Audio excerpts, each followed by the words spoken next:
That night, every object sat in silence, as if waiting for my answer to one question. Do you dare to live differently? I closed my eyes. All right, I said, tomorrow. On the other end, Marissa exhaled softly, then chuckled. I knew you still had that fire, Margaret. You just forgot how to light it. I hung up and stood. Outside, a light rain began to fall. I opened the window and let the wind in.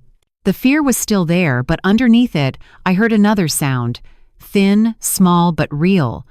The sound of freedom cracking open. That night, my old house was frighteningly quiet. Only the patter of rain on the tin roof and the slow ticks of the wall clock. Each tick sounded like a warning, "Hurry, Margaret," before they come back. I turned on the bedside lamp. The suitcase lay open on the bed like a mouth waiting.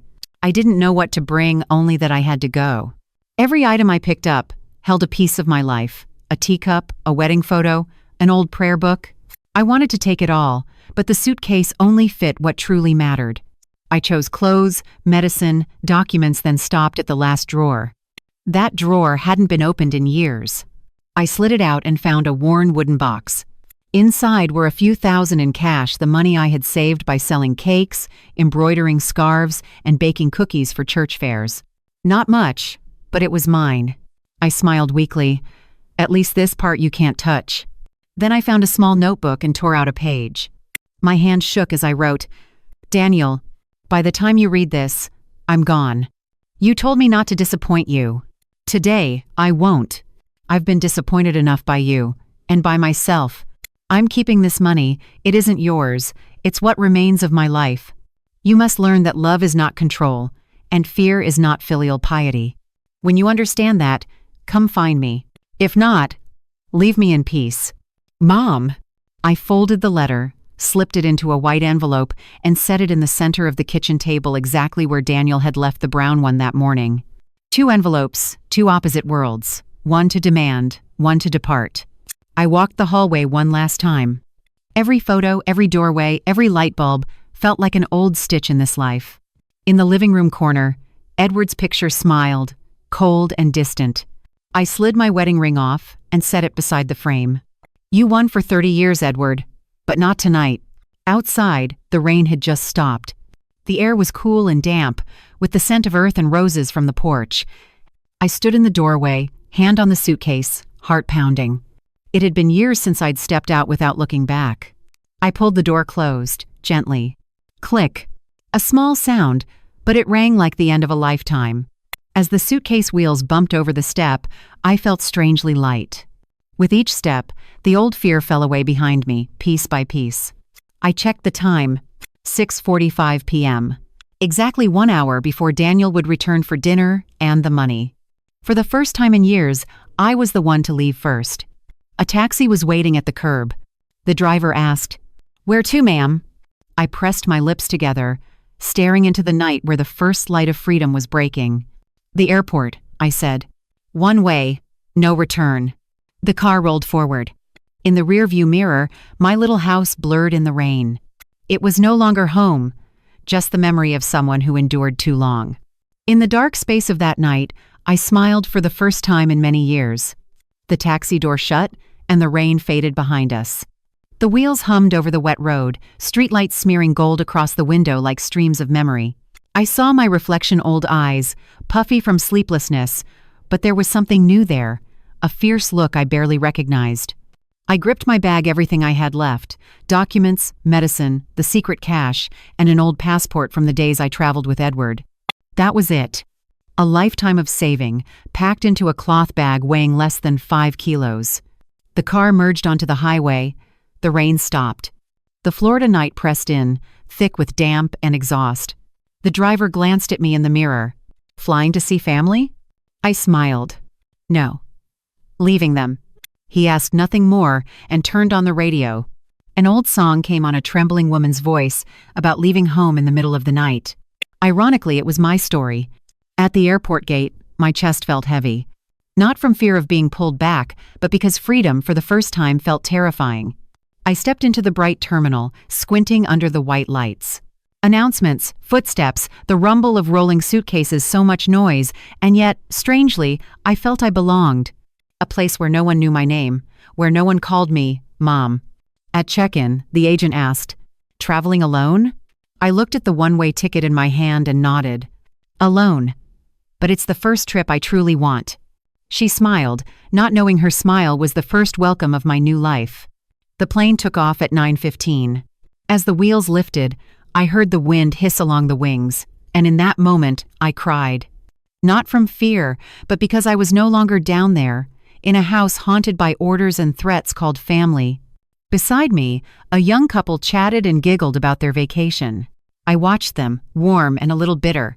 If only I'd ever had that kind of innocence, I thought. We climbed above the thick clouds. The first light of morning poured through the window.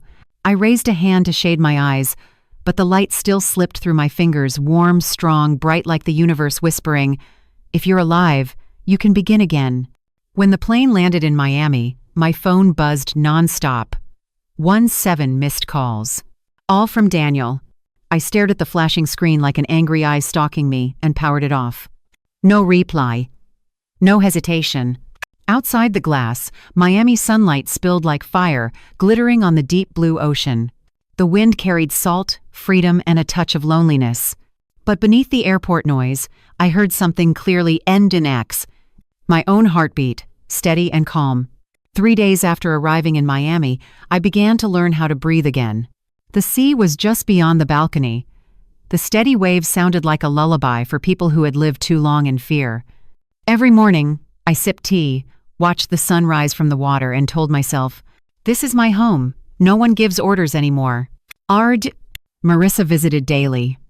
She brought flowers, fruit, and stories of a life I had forgotten. For the first time in years, I really laughed when she told me about a quirky neighbor who sang opera each morning. Things felt so steady, I started to believe Daniel would give up. But on Wednesday morning, the doorbell rang. 3 times, short and firm. Strangely, my chest tightened at once, the same chime, the same rhythm that began everything. I looked through the peephole. A woman stood there in a gray coat, holding a badge. I cracked the door, chain still on. "Mrs. Margaret Evans?" "Yes, that's me. I'm Detective Olivia Price, Miami Police Department. I need to speak with you about your son, Daniel Evans." The words drained the blood from my body. Daniel. Even here, his name sounded like a curse. I let her in. The room was bright, but it didn't chase away the cold settling over me. Olivia opened a notebook, voice low and steady. "Mrs. Evans, your son is being investigated for financial fraud, forged signatures, and money laundering. We found accounts in your name linked to suspicious transactions." I went numb. "Accounts in my name?" "Yes. It appears you signed certain authorization documents." I tried to remember. Years ago, Daniel had said, "It's just a backup, Mom. If anything happens, I can withdraw money to help you." I believed him. Now I understood. "Oh God," I whispered. "He used my name to launder money." Olivia nodded, eyes sympathetic but firm. "I know this is a shock, but you're not a suspect. You're a victim. Still, we need your cooperation, your statement, and confirmation of who made the transfers." I sat down, fists clenched in my skirt. Somewhere, the smell of sea salt drifted through the window, but all I could taste was the iron of regret. I had given birth to him, raised him, and now he had made me an accomplice. Olivia set her card on the table. "If your son calls or texts, don't answer. Some of the people he's involved with may be dangerous." Her voice softened. "You were brave enough to leave. Now be brave enough not to go back." When the door closed behind the detective, the apartment sank into silence. Only the waves remained, but they sounded different now, like hard knocks from the past, forcing their way in. I looked at the card on the table, fingers trembling over the words, Miami Police Department. Paidu. I thought I had escaped. But even freedom has a price, and sometimes that price is seeing the naked truth about the person you love most. I spoke to the empty room, my voice barely a breeze. "My son, you didn't just take my money. You took the last of my trust."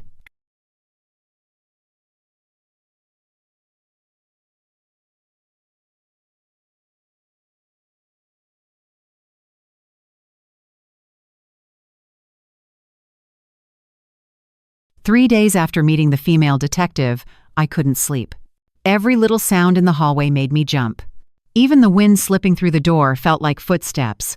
I didn't know if I was imagining it or truly being watched, but the fear had shape and breath. On Saturday afternoon, I left the apartment to buy bread and milk. Miami's sky was a brilliant blue, the sun strangely warm, the kind of light people call winter paradise. Par. But the moment I stepped out of the building, I saw it. A black SUV with dark windows, parked not far from the gate. The engine idled softly, but no one got out. I froze, cloth bag in hand, my heart pounding loud in my chest. I told myself, no, it's just a coincidence. Then I walked faster. But when I came back an hour later, the car was still there, same spot, same angle, like a predator waiting for its prey. I didn't wait. I hurried into the lobby, shut the elevator door, and jabbed the floor button over and over until the doors closed. Inside, the mirror showed my face pale, eyes wide with panic.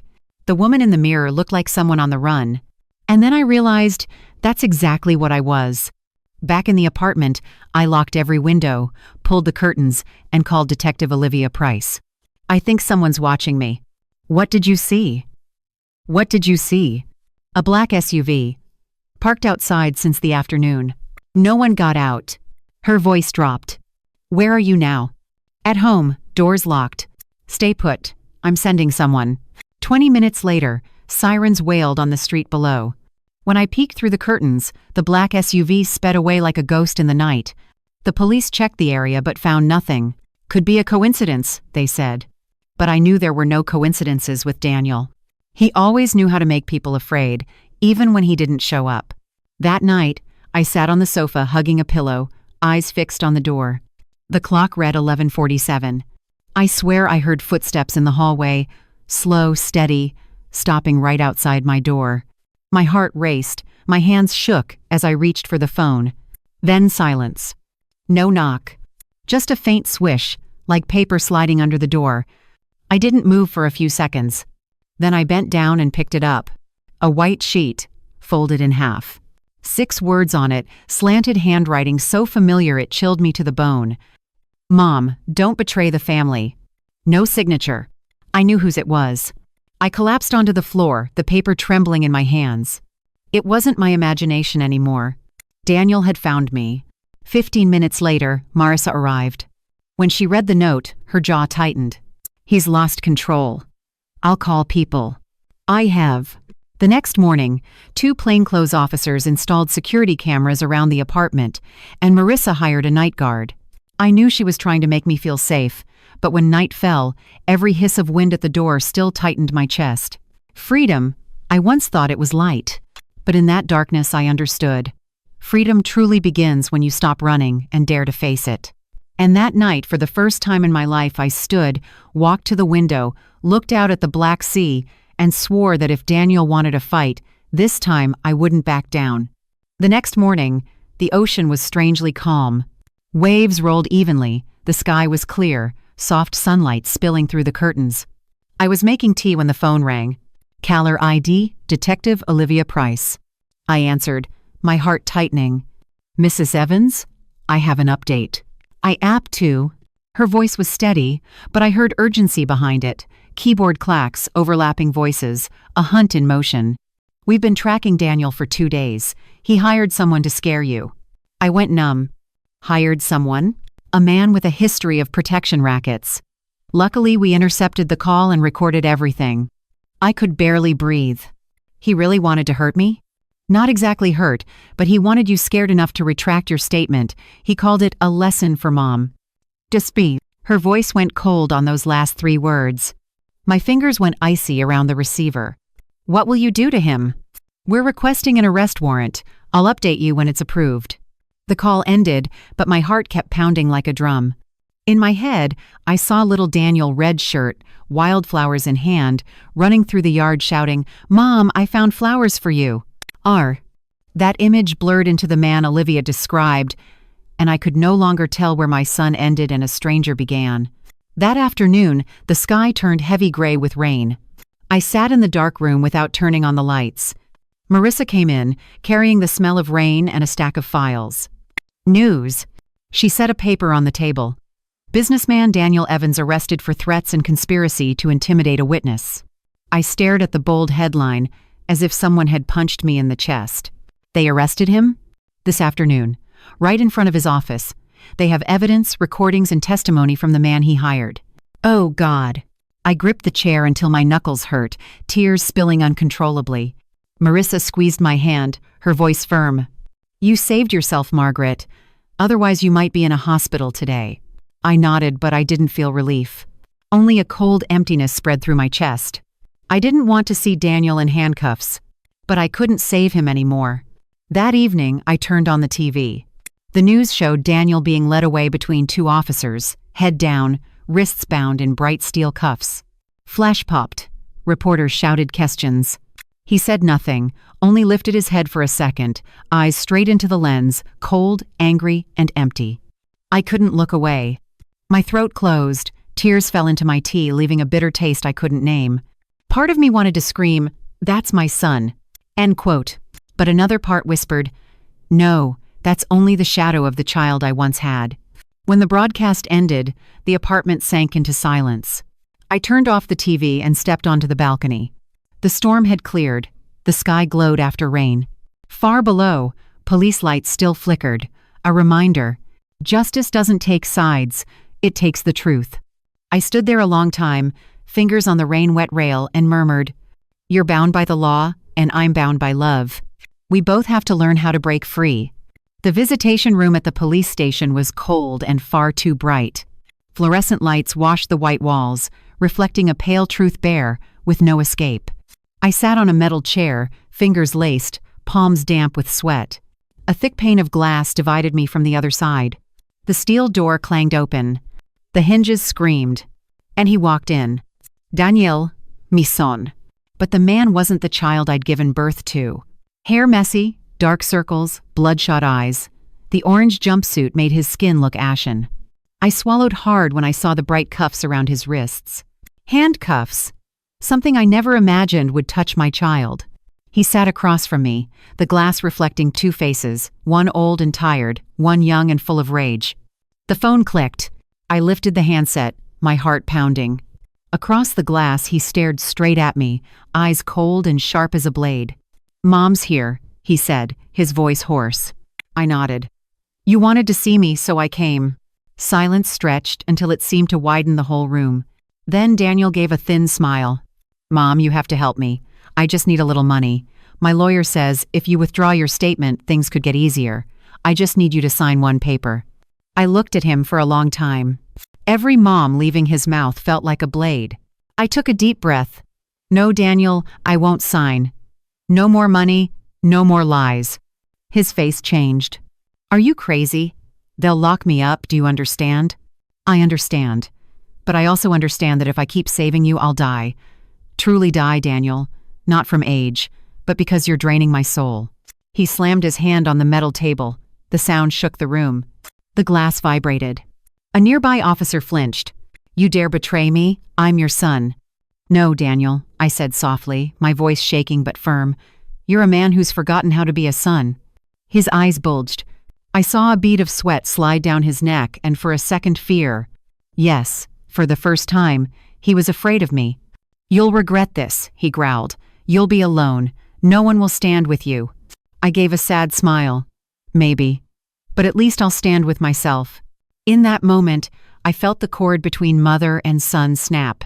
No bang, no blood, just a cold, merciless silence. I set down the receiver and stood. He screamed from the other side of the glass. "Get back here. You owe me. Do you hear me?" The door opened. I walked out without looking back. My footsteps struck hard against the floor, mixing with the clink of metal locks behind me. Outside, bright light flooded my eyes. The Miami wind lifted my hair salty, hot, real, and for the first time, the light didn't hurt. It made me lift my head. I spoke quietly. "Steady. No, Daniel, this time I won't regret it, and I won't come back. Kamine." And I walked out of that cold doorway like someone who had just buried a piece of herself. 2 weeks passed after I left the visitation room. Every night I dreamed of that thick, cold glass and my son's rage-filled eyes. I thought time would calm me. But emptiness clung to me like a shadow. Each crash of waves on the shore sounded like Daniel's fist pounding the glass. That evening, the sun was going down. Light spilled through the curtains, washing the room in warm orange. I was making tea when there was a knock. 3 times soft, hesitant. Not the police. Not Marissa. Someone afraid. I opened the door and froze. Sophie. My daughter-in-law. The woman Daniel once called his whole world.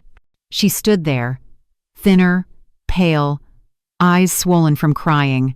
In her hand was a small paper bag, maybe pastries. "Can I come in, Mom?" she asked, voice shaking, as if scared I'd refuse. I nodded. Sea wind came in with her, carrying salt and the suffocation of the past. We sat facing each other. She looked around. Her eyes landed on the white orchid on my table. "It's beautiful. I didn't know you still liked white orchids." "I like them because they don't need much, just the right light, and they live," I said. She lowered her head. "I came to apologize." Her voice was as thin as thread. "For what?" "For letting Daniel pull you into our mess. I know. I share the blame. I know everything, Margaret." Hearing my name from her mouth sounded like a confession. I waited. She took a breath, her eyes blurred. "Daniel doesn't just owe money. He borrowed from dangerous people." And as her voice broke, "I signed some of the loans. They threatened me, so Daniel snapped and forced you to transfer the money. He said it was just one last time, then he'd change. But that last time never comes." My heart tightened. Not from anger, but from pity for 2 people trapped in a spiral of guilt and fear.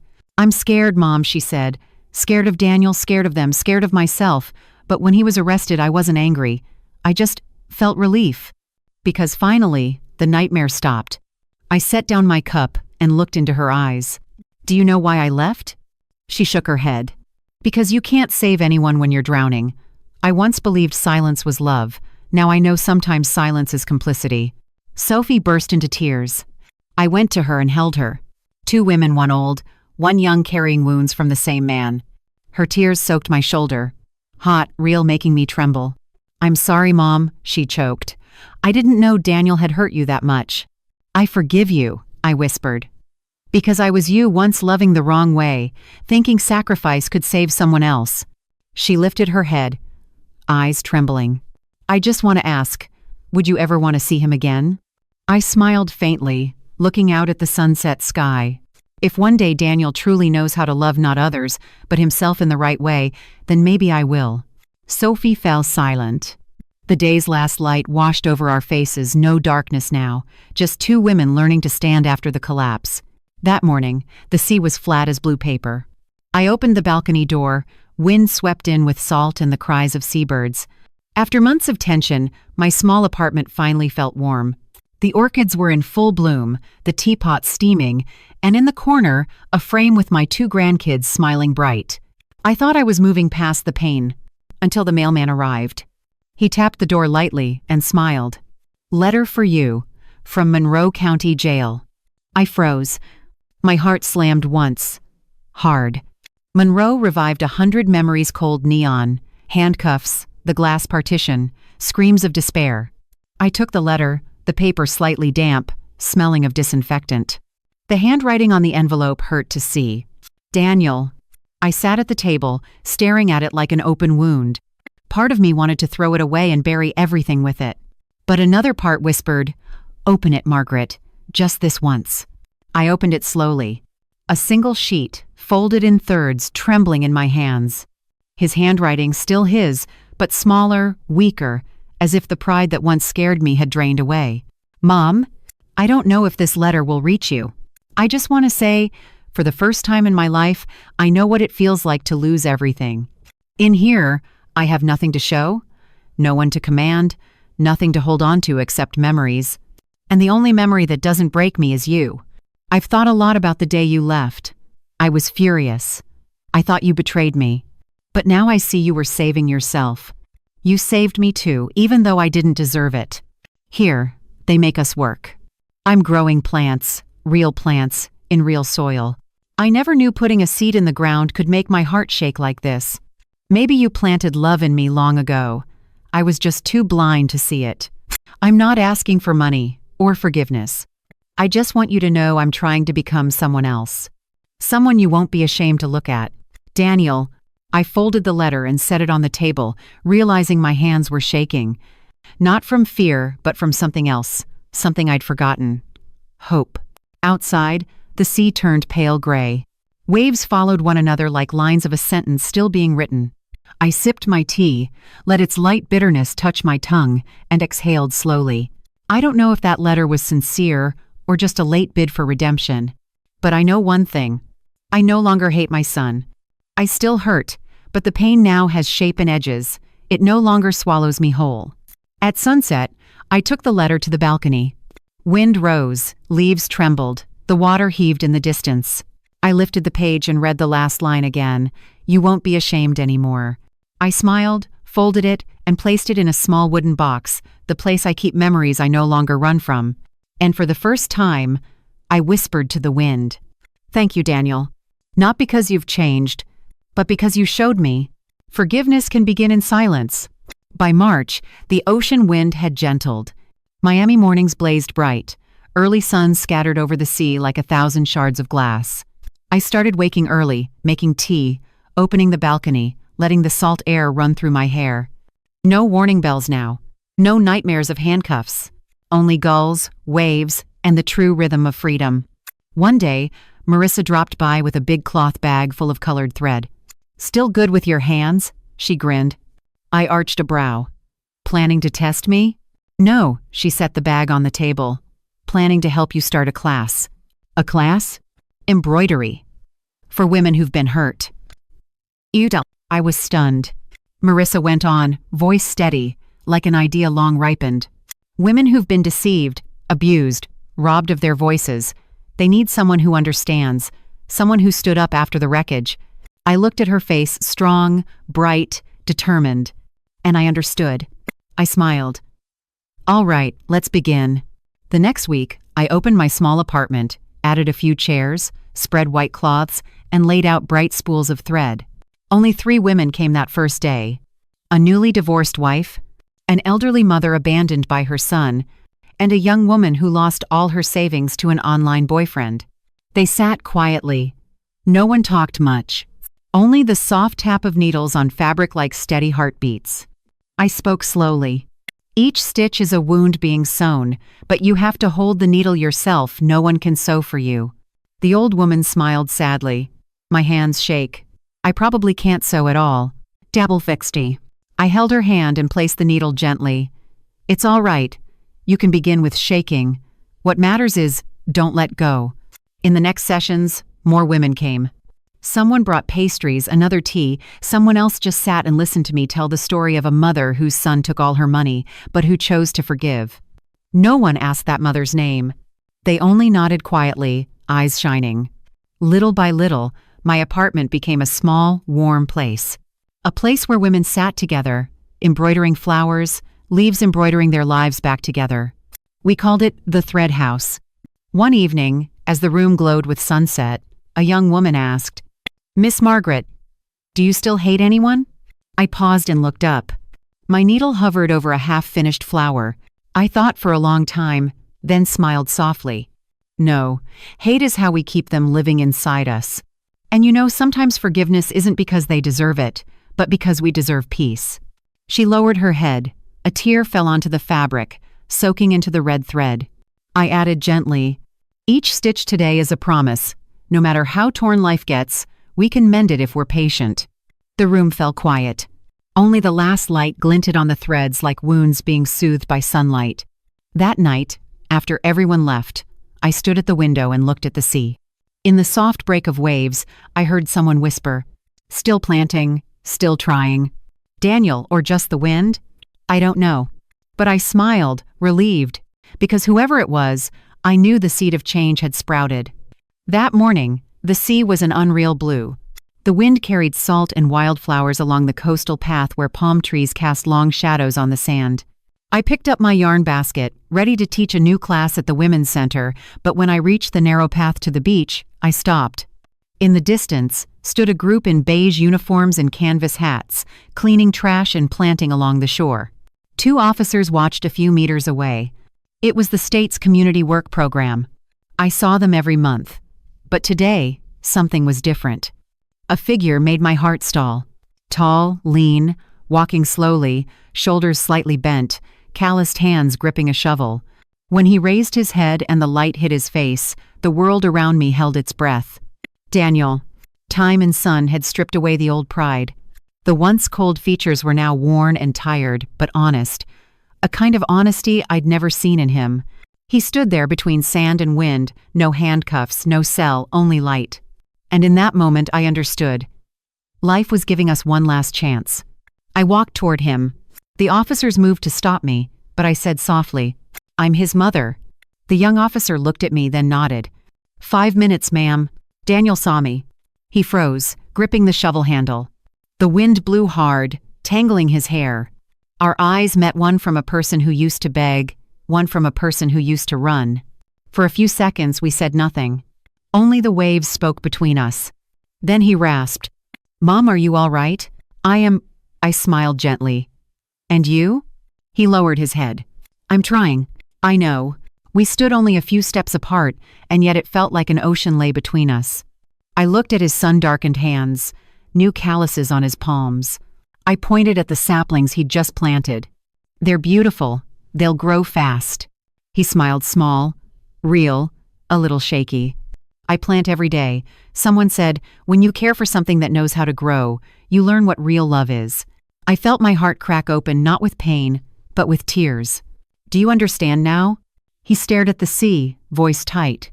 "I'm learning, Mom, a little each day. No one teaches like you did." I took one more step, close enough to see the salt-bright tears at his lashes. "Daniel." He looked up. Slowly, I said, "I forgive you." He went still. The wind tossed my hair. The waves rose and crashed like a heartbeat. He shook his head, tears falling. "I don't deserve it." I smiled. "Forgiveness isn't a reward. It's how I go on living." "Var?" He bit his lip and closed his eyes. I saw his shoulders tremble for the first time, not from rage, but release. An officer called gently, "Time's up, ma'am." Daniel nodded to them, then turned back to me, his voice low as the wind. "Mom, thank you for not turning away." I smiled back. "Thank you for finally stopping." He turned and kept planting. I stood watching, the sun casting 2 long shadows on the shore, one old, one young. Among the trembling saplings, the sea breeze seemed to whisper, "They've learned to love without chains." And I understood sometimes the most beautiful thing isn't starting over, but stopping at the right moment to forgive. In April, the ocean winds softened. Along the long beach, the saplings planted months ago began to leaf out. I sat by my familiar window, needle and thread clicking in my hands, each stitch steady like a heartbeat, learning peace again. Life was gentle now. Mornings with tea and the sea. Afternoons teaching a small embroidery class for women finding themselves again. I thought it would go on like that until the mailman knocked. "Letter for you from Monroe," he said, voice soft as if he feared to scare me. I froze. The prison's name pinched my heart. I took the envelope and saw the messy, familiar scrawl in the corner. Daniel Evans. This time, my hands didn't shake. I opened it slowly, carefully, like opening a door long shut. Inside was a single sheet, folded neatly. Daniel's handwriting still his, but smaller, steadier, with humility and quiet in it. "Mom, spring comes later in here than outside. But I've learned every tree can sprout if it's given a chance. I'm working in the nursery. There's a small, weak plant everyone said would die. I covered it with my cap and watered it every day. A week has passed, and it's still standing. I think maybe you did that for me. Shielded me from my own mistakes until you were exhausted and had to leave. Now I understand. Forgiveness isn't forgetting. It's daring to believe there's still good in someone. I'm not asking for forgiveness. I just want you to know, I'm learning to become someone you won't be ashamed of. Daniel." I read it again and again, until the lines blurred with tears. Not from sadness, but because, in each word, I saw a different Daniel. Not the man who screamed for money, but a son learning to stand like a young tree in the wind. I stepped onto the balcony with the letter. The afternoon sea was gentle. Waves breathed slow and even, like someone waking from a long dream. Far off, the saplings Daniel planted swayed, frail yet stubborn. I whispered to the wind, "Thank you for still trying." That afternoon in class, I told the women about a mother who just got a letter from her son in prison. No one asked the name. Only damp eyes and silence. Someone murmured, "A seed only grows when it lets itself be buried." Maybe sometimes we must fall to learn how to rise. I nodded. Yes, and when we forgive, we're growing back from the inside. That night, I placed the letter in the old wooden box with the others. On top, I laid a dried orchid petal. Outside, the sea was black and deep, the moonlight glittering like endless silver thread. I smiled softly. Winter is punishment, but spring is the promise that every wound can bloom. If you've listened this far, perhaps somewhere in this story, you saw yourself, Lice the fairy. Someone who was hurt, who stayed silent, who loved until empty, and who had to learn to stand up with trembling hands. I want to tell you, you are not alone. Every episode on Voices of Auntie Tay isn't just family revenge stories. They're real journeys of tears, betrayal, and the strength of forgiveness. Please subscribe and turn on the bell, so you won't miss the stories that reach the deepest part of your heart. And don't forget to comment below. Tell me where you're listening from, so I'll know how far this voice has traveled. Because maybe the story you heard today will be the reason someone out there starts to believe there's still a spring left in their life.